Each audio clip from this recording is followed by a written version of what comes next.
तो आइए क्लास देखते हैं बैलेंस शीट। लास्ट क्लास में हमने क्या देखा था? लास्ट क्लास में हमने देखा trading account, profit and loss account and profit and loss appropriation account. ठीक, अभी हम लोग देखेंगे बैलेंस शीट। तो सबसे पहले समझते हैं बैलेंस शीट मतलब होता क्या है। तो बैलेंस शीट क्या होता है? Balance sheet it is a part of financial statement. ये एक फाइनेंशियल स्टेटमेंट का एक पार्ट है which summarizes a company assets and liabilities. यहाँ पर कंपनी की जो असेट्स है और लायबिलिटीज को समराइज किया जाता है। ठीक, as on a specific date, इसकी एक स्पेसिफिक डेट होती है एज ऑन 31 मार्च 2030 जो भी होगी। ठीक, 31 मार्च को ईयर एंडिंग होता है, तो एज ऑन 31 मार्च। ठीक, किसी किसी का ईयर एंडेड क्या होता है? कैलेंडर ईयर होता है, तो एज ऑन 31 दिसंबर। ठीक, किसी किसी का जुलाई में होता है। ठीक, जून में होता है, जुलाई से स्टार्ट होता है, तो एज ऑन 30 जून। ठीक, तो जब उसका ईयर एंडिंग डेट होगा, अकॉर्डिंग टू फर्म होता है ईयर एंडिंग डेट, वो डिसाइड करती है कंपनी कब ईयर एंडिंग करना है। ठीक, तो उस डेट पर क्या बनाई जाती है? Balance sheet. मतलब जब क्लोज होता है पूरा सेशन तब बैलेंस शीट बनाई जाती है। Refer to as the balance sheet date, तो बैलेंस शीट की डेट रेफर की जाती है। The total amount of assets listed on the balance sheet should always be equal to the total of all liabilities। तो asset की जो total है वो लायबिलिटीज की टोटल के साथ मैच होनी चाहिए, मतलब दोनों की जो टोटल है वो सेम होनी चाहिए। ठीक, जब हम लोग बैलेंस शीट बनाते हैं तब should always be equal to the total of all liabilities listed on the balance sheet. Balance sheet में लिस्टेड होती है, मतलब बैलेंस शीट में लिखना है। अगर इक्वल नहीं हुई तो बैलेंस शीट में क्या है? प्रॉब्लम है। ठीक, अनलिस्टेड हो जाएगी। अगर इक्वल नहीं है तो बैलेंस शीट में प्रॉब्लम हो जाएगी। अनबैलेंस्ड बैलेंस शीट बोलते हैं उसको, अनबैलेंस्ड बैलेंस शीट। तो बैलेंस शीट में मेरे पास देखो, मैंने यहाँ पर उसका एक फॉर्मेट बना के रखा है बैलेंस शीट का। ठीक, बैलेंस शीट का एक फॉर्मेट बनाया है मैंने। Liabilities amount, assets amount. तो एक होता है लायबिलिटी साइड और एक होता है असेट साइड। बहुत लोगों को नहीं पता कि लायबिलिटी साइड डेबिट साइड है या क्रेडिट साइड है। Liability side class credit side है और असेट साइड डेबिट साइड है। असेट साइड डेबिट साइड है। देन अब लास्ट क्लास में हमने देखा था trading account, profit and loss account, take and appropriation account. अगर आप लोगों ने नहीं देखा होगा तो आप प्लीज़ उसको देख लीजिए फर्स्ट ऑफ ऑल। ठीक, तो पहले उसको देख लीजिए। ठीक, तो आपको उसके बाद बैलेंस शीट भी समझ जाएंगी। बैलेंस शीट के बाद हम लोग एडजस्टमेंट कैसा पोस्ट करते हैं वो देखेंगे। ठीक है, तो बैलेंस शीट में हमने, और आपको देखने के लिए आई बटन पे आप क्लिक कीजिए, आपको सारी वीडियोस आई बटन पे मिल जाएगी रिलेटेड टू फाइनल अकाउंट। ठीक है, देन इसके बाद और प्लीज़ क्लास एक नीचे में रेड बटन आता है, प्लीज़ सब्सक्राइब कीजिए चैनल को। ठीक, जिसके थ्रू हम लोग आपको और न्यू न्यू वीडियोस दे सकते हैं। देन आपको नोटिफिकेशन आ जाएंगे। देन उसके बाद आते हैं अपने बैलेंस शीट पर। तो बैलेंस शीट में देखो मेरे पास दो साइड है, एक होती है लायबिलिटी साइड एंड एक होती है असेट साइड। लायबिलिटी साइड को हम लोग बोलते हैं क्रेडिट साइड, असेट साइड को हम लोग बोलते हैं डेबिट साइड। ठीक है, देन उसके बाद तो अब बैलेंस शीट में मेरे पास कौन कौन सी साइड है आते हैं। सबसे पहले बात करते हैं लायबिलिटी साइड की। तो लायबिलिटी साइड में मेरे पास क्या क्या मिल जाएगा? फाइनल अकाउंट की बात कर रहा हूँ। लायबिलिटी साइड में मेरे पास रहेगा कैपिटल। सबसे पहले मैं यहाँ पे ले लूँगा कैपिटल, इससे बड़ी हो सकती है बैलेंस शीट। कैपिटल, तो कैपिटल मेरे पास जो कैपिटल मतलब बिजनेस में मैं जितना पैसा लगाता हूँ वो मेरा क्या होता है? कैपिटल होता है। तो कैपिटल जो है, ठीक, मेरे पास क्या रहेगा? मैं कैपिटल लगाऊंगा। और दूसरी जैसे joint stock company, corporate company में यहाँ पर कैपिटल कहाँ से आता है? यहाँ पे कैपिटल आता है इशूड कैपिटल, मतलब इशू शेयर इशू करना या फिर प्रेफरेंस शेयर इशू करके पैसा मिलेगा, मतलब बाहर वालों से पैसा मिलता है, लेकिन वो इंटरनल कैपिटल में ही आता है। देन यहाँ पर मैं फाइनल अकाउंट में मैं अपने जेब से पैसा डाल रहा हूँ, मेरा बिजनेस है, तो यहाँ पर एक ही आएगा, नाम नहीं लिखूंगा, मैं कैपिटल ही लिखूंगा। अब कैपिटल में से क्या क्या हो जाएगा? कैपिटल में से अगर मैं बिजनेस से कुछ विड्रॉ करता हूँ, अगर मैं बिजनेस से कुछ विड्रॉ करता हूँ मतलब बिजनेस से कुछ निकालता हूँ, तो अगर मैंने पैसा निकाला बिजनेस से, ठीक, मेरे पर्सनल यूज़ के लिए, तो मैं उसमें से लेस कर दूंगा क्या? ड्रॉविंग। तो उसको मैं बोलता हूँ ड्राइंग, तो मैं उसमें से लेस कर दूंगा ड्राइंग के नाम से। अगर मुझे बिजनेस में लॉस हुआ है तो वो भी मैं यहाँ से माइनस कर दूंगा, लेस कर दूंगा नेट लॉस। नेट लॉस मैं कर दूंगा लेस। अगर मुझे बिजनेस में प्रॉफिट हुआ है तो मैं कैपिटल में प्रॉफिट क्या कर दूंगा, ऐड कर दूंगा। ऐड कर दूंगा मैं प्रॉफिट, मतलब नेट प्रॉफिट। नेट प्रॉफिट क्या कर दूंगा, ऐड कर दूंगा। देन इसके बाद में अब क्या क्या हेड होते हैं, और इसमें होता है reserve and surplus. Reserve and surplus. अब रिजर्व एंड सरप्लस में भी बहुत सारे आइटम्स आते हैं, और हम लोग net profit reserve and surplus में ट्रांसफर करते हैं जॉइंट स्टॉक कंपनी में। ठीक, तो यहाँ पे हम लोग नहीं डाल रहे रिजर्व एंड सरप्लस।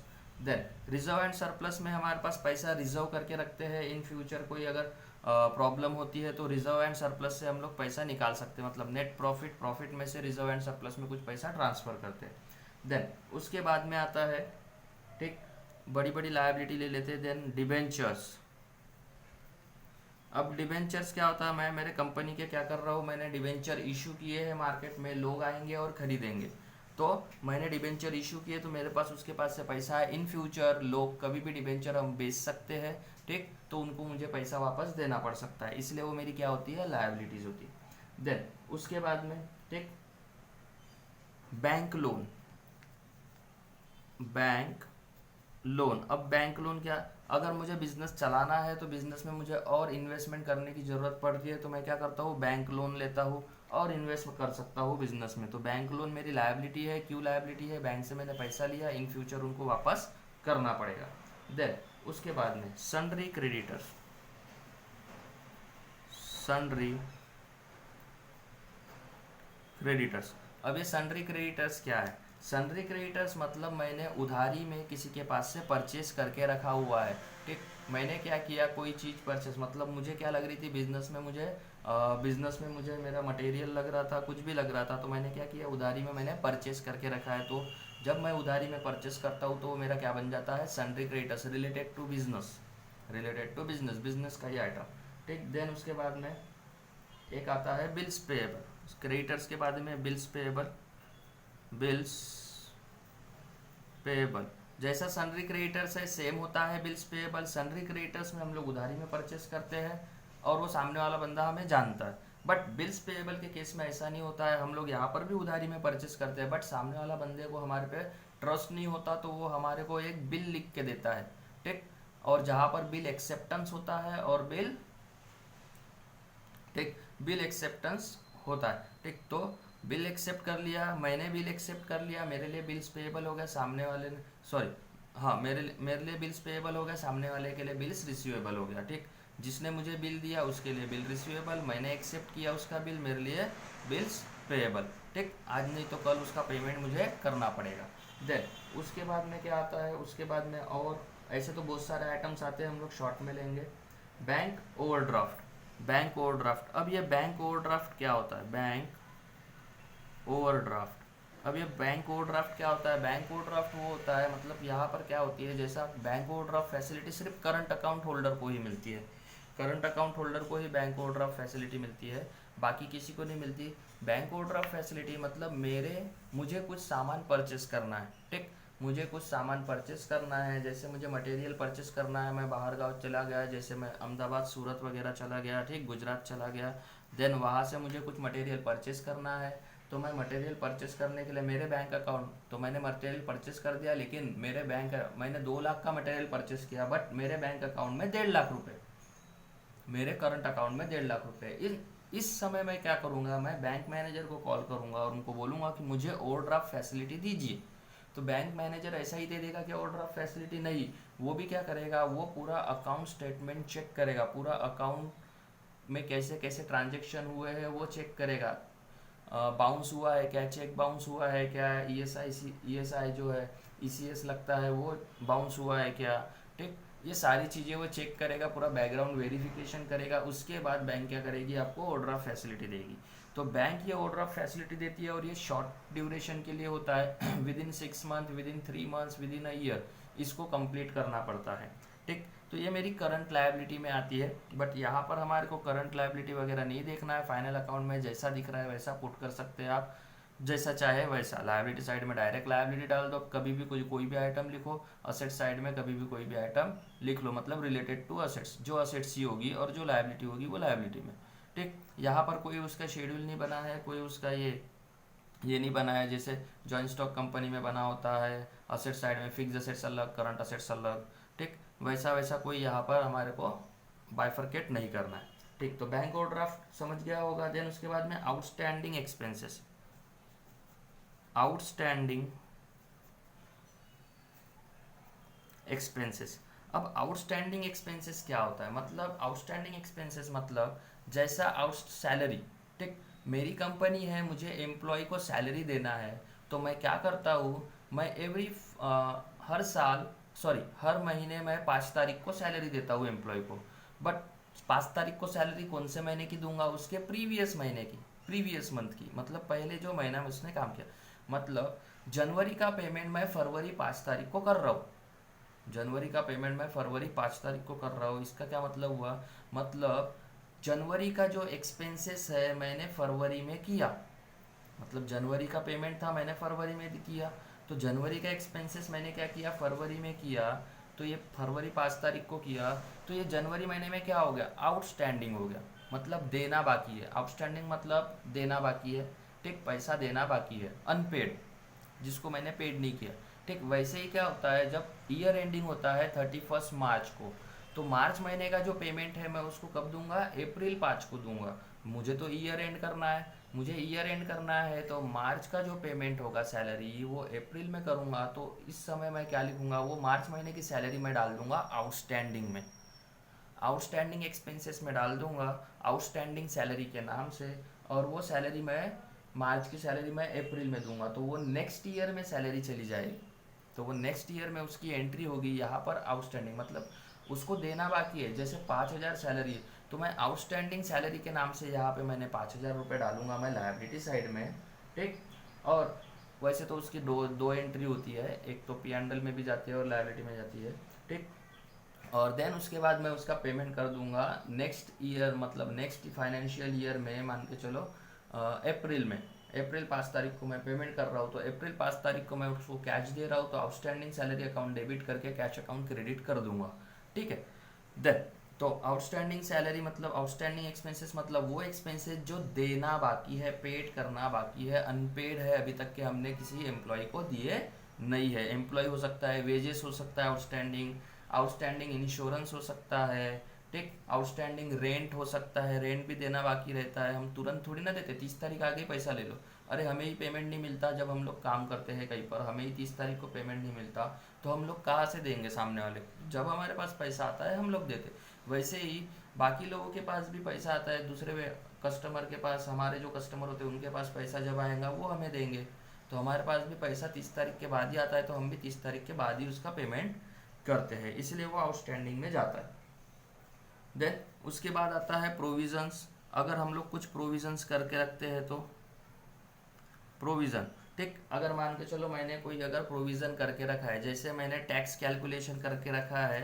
ठीक, मेरा इतना इतना टैक्स जाएगा, मैंने कैलकुलेट करके रखा है कि मुझे 2019 में 2020 19-20 2019-20 में मुझे टैक्स पेमेंट करना है 2 लाख रुपए।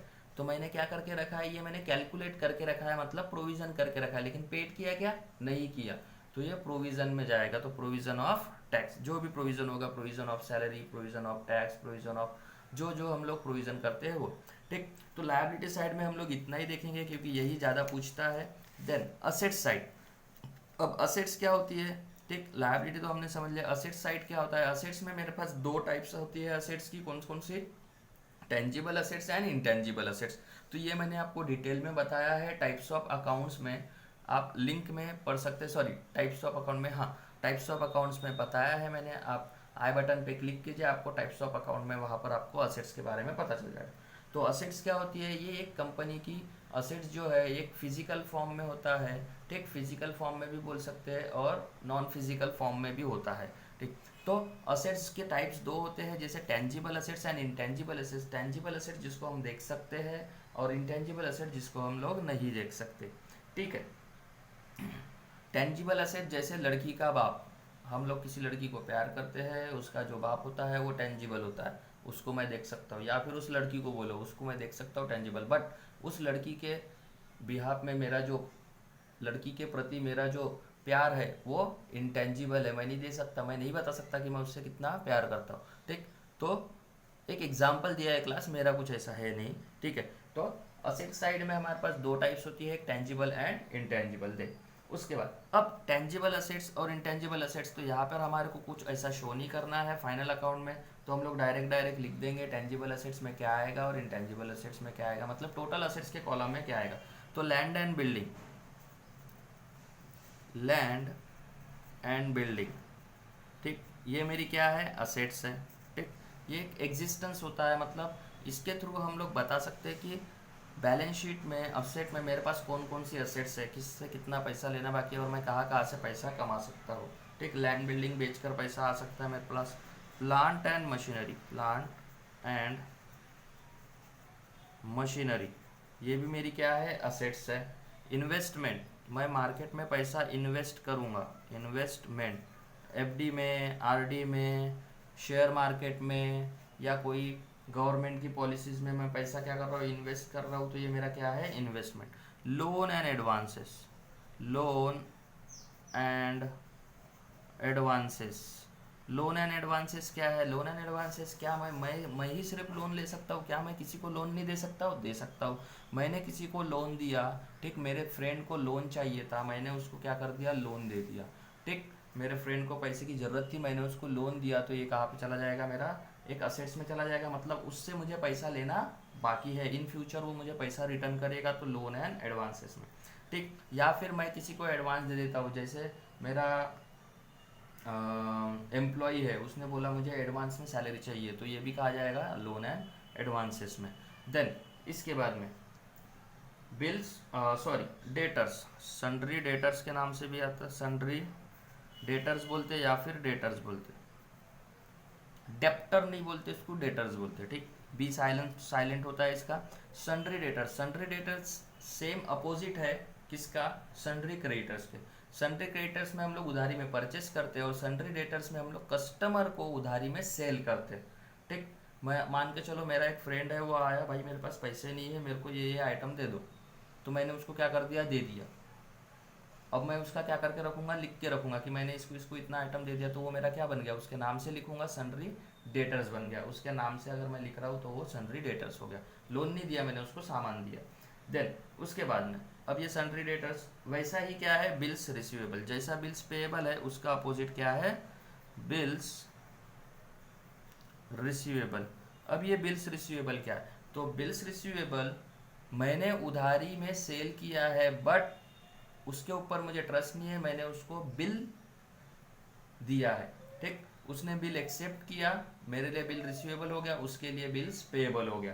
ठीक, अगर वो बिल का पेमेंट नहीं करता, इसका टर्म्स होता है 60 डेज, 90 डेज, 30 डेज, इसका टर्म होता है। अगर इन डेज के अंदर में उसने पैसा पेमेंट नहीं किया, उसके ऊपर होता है, तो उसके ऊपर हम लोग लीगल एक्शन ले सकते हैं, केस कर सकते हैं। ठीक, देन इसके बाद, और जब बिल्स रिसीवेबल का पेमेंट नहीं करता है और वो बोलता है कि मैं अभी नहीं दे सकता, बाद में दे सकता हूँ, तो उस बिल्स रिसीवेबल को हम लोग कैंसिल करके फिर वो अमाउंट को हम लोग डेटर्स में डाल देते हैं, ऐड कर देते हैं। देन इसके बाद में अब बिल रिसीवेबल हो गया, क्लोजिंग स्टॉक, क्लोजिंग स्टॉक बोलो या फिर स्टॉक बोलो, दोनों असेट साइड में आएगा, स्टॉक और क्लोजिंग स्टॉक। क्लोजिंग स्टॉक एक एंट्री होती है इसकी ट्रेडिंग अकाउंट के क्रेडिट साइड में और दूसरी आती है एसेट साइड में। अब ये क्लोजिंग स्टॉक क्या होता है, जैसे मैंने मटेरियल है, मेरा मटेरियल मैंने मैन्युफैक्चरिंग की है, मैन्युफैक्चरिंग में मतलब मैं एक बॉटल बना रहा हूँ, तो बॉटल बनाने के बाद, बॉटल बनाते बनाते मैंने कैप ज़्यादा बना दिया, बॉटल की जो ढक्कन होता है, कैप होती है, वो मैंने ज़्यादा बना दिया। ठीक, वो मैंने ज़्यादा बना दिया, अब वो ढक्कन मेरे पास पड़े, या फिर मटेरियल, रॉ मटेरियल ही मेरे पास पड़ा हुआ। ठीक, तो रॉ मटेरियल की बात करते हैं, रॉ मटेरियल लाया था मैंने प्लास्टिक का बॉटल बनाने के लिए, अब मैंने टन में लाया था, मैंने 2 टन लाया था, उसमें से 1.5 टन अभी तक खर्च हो गया है ईयर एंडिंग तक, और 5 टन अभी भी बचा हुआ है, तो 5 टन क्या हो जाएगा मेरा क्लोजिंग स्टॉक। मुझे ईयर एंडिंग करना है 31 मार्च को, तो मैं उसको ख़त्म थोड़ी ना करूँगा, ईयर एंडिंग करना है तो नहीं, जितना यूज़ होता है उतना ही उसको मैं क्लोजिंग स्टॉक में डाल दूंगा, और नेक्स्ट ईयर में क्या हो जाएगा, ओपनिंग स्टॉक हो जाएगा। देन इसके बाद में प्रीपेड एक्सपेंसेस, प्रीपेड एक्सपेंसेस मतलब जैसा ही वो आउटस्टैंडिंग एक्सपेंसेस है, अनपेड एक्सपेंसेस है, उसका अपोजिट है प्रीपेड एक्सपेंसेस। तो प्रीपेड एक्सपेंसेस क्या होता है, जैसे प्रीपेड एक्सपेंसेस में हम लोग क्या करते हैं, जैसे मैंने एडवांस में किसी को ये दे दिया, रेंट दे दिया, ठीक, मैं बोल रहा हूँ कि ये रेंट क्या है, मेरा एक्सपेंसेस है, या फिर सैलरी मैंने एडवांस में दे दिया तो ये क्या है, मेरा एक्सपेंसेस है। तो एक्सपेंसेस जब भी मैं एडवांस में देता हूँ किसी को, ठीक, वो क्या होता है, मेरा प्रीपेड एक्सपेंसेस हो जाता है, वो मेरा क्या हो जाता है, प्रीपेड एक्सपेंसेस हो जाता है। देन उसके बाद में कैश, कैश मेरी करंट असेट है, असेट साइड में आ जाएगी कैश, जो लिक्विड में होता है मेरे पास। और बैंक बैलेंस, बैंक बैलेंस बोल लो या फिर बैंक भी बोल सकते, बैंक बैलेंस बोलो या सिर्फ बैंक बोलो, ठीक। तो बैंक में जितना बैलेंस है, बैंक बैलेंस बड़ा वाला बैंक बैलेंस नहीं जो रईसों के पास होता है, सिर्फ बैंक, ठीक, हमारे बैंक में जो पैसा है वो, ठीक। तो बैंक, तो बैंक में जितना बैलेंस है या फिर कैश में जो बैलेंस है, ये मेरा क्या है, असेट में आएगा, करंट असेट से। Then spare parts, spare parts हो गया, लूज टूल्स हो गया, गुडविल, गुडविल ये मेरी इंटेंजिबल असेट्स है, ये मुझे कमाना पड़ता है, मैं काम करता हूँ, ठीक, मैं काम करता हूँ, मेरी कंपनी को आगे बढ़ाता हूँ, जिससे मुझे क्या मिलती है, मेरी गुडविल मिलती है, गुडविल, मेरी गुडविल बन जाती है। गुडविल, पेटेंट, कॉपीराइट, ये सब मेरे क्या है, असेट्स है। स्पेयर पार्ट्स, स्पेयर पार्ट्स अगर मेरे पास मशीन है उसके स्पेयर पार्ट्स है तो ये भी मेरी असेट्स है, ठीक। देन उसके बाद में लूज टूल्स, तो लूज टूल्स भी मेरी क्या है, असेट्स है। मेरे पास जो टूल्स होते हैं स्पेयर पार्ट्स, मेरे पास जो पाना पेंचिस वगैरह जो कुछ भी होगा वो मेरी क्या है, असेट्स है। तो ये सारी की सारी मेरी असेट्स एंड लायबिलिटीज। तो आई होप क्लास आप लोगों को बैलेंस शीट समझ में आया होगा। बैलेंस शीट में हम लोग यही देखते हैं, असेट साइड की टोटल एंड लायबिलिटी साइड की टोटल, बोथ दोनों की टोटल क्या होनी चाहिए, मैच होनी चाहिए, इक्वल होनी चाहिए, तब बैलेंस शीट क्या होती है, मैच होती है। अदरवाइज क्या होती है, उसको अनबैलेंस्ड बैलेंस शीट बोलते हैं, अगर मैच नहीं होती। तो क्लास आज के लिए इतना ही, thank you class. Next video में हम लोग देखेंगे कि एडजस्टमेंट, मतलब जो एडजस्टमेंट के इफेक्ट होते हैं वो कैसे होते हैं, किसका इफेक्ट कहाँ पर, किसका इफेक्ट कहाँ पर, बहुत छोटा वीडियो बनेगा उसका। Thank you class.